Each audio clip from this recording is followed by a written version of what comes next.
Oh, this is Ron Paul with your weekly update for Monday, September 14th. According to the Congressional Budget Office's latest update on the budget outlook, this year's $3.3 trillion federal deficit is not just 3 times larger than last year, it is the largest federal deficit in history. The CBO update also predicts that the federal debt will equal 104% of the GDP next year and will reach 108% on GDP by 2030. The CBO update also shows that the Social Security, Medicare, and Highway trust funds will all be bankrupt by 2031. This will put pressure on Congress to bail out these trust funds, thus further increasing the debt. This year's spike in federal spending was caused by the multi-trillion-dollar coronavirus relief economic stimulus bills passed by Congress and signed by the President. However, spending had already increased by $937 billion from the time President had taken office.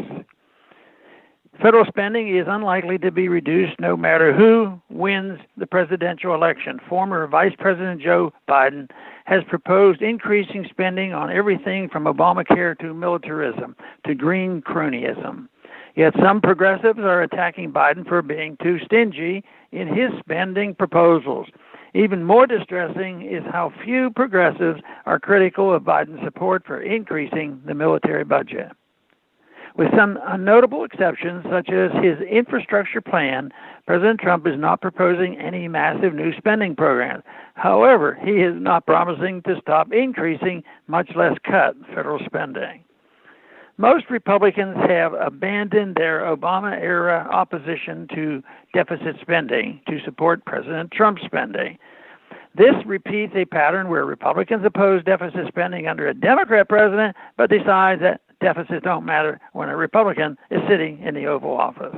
If Biden wins in November, Republicans will likely once again discover that deficits do matter, especially if Democrats also gain control of the Senate. Government spending forcibly takes resources from the private sector, where they are used to produce goods and services desired by consumers, and puts them in the hands of politicians and bureaucrats. This distorts the market, reducing efficiency and lowering the people's standard of living.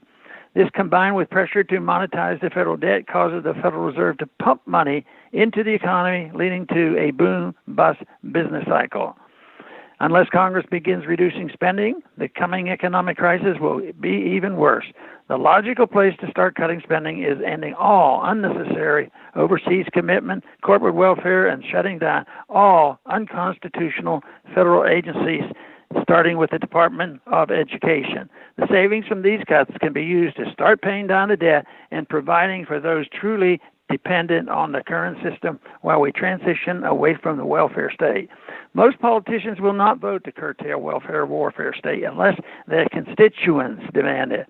The people will not demand an end to big government as long as so many believe that the government has a moral responsibility to and is capable of providing them with economic and personal liberty.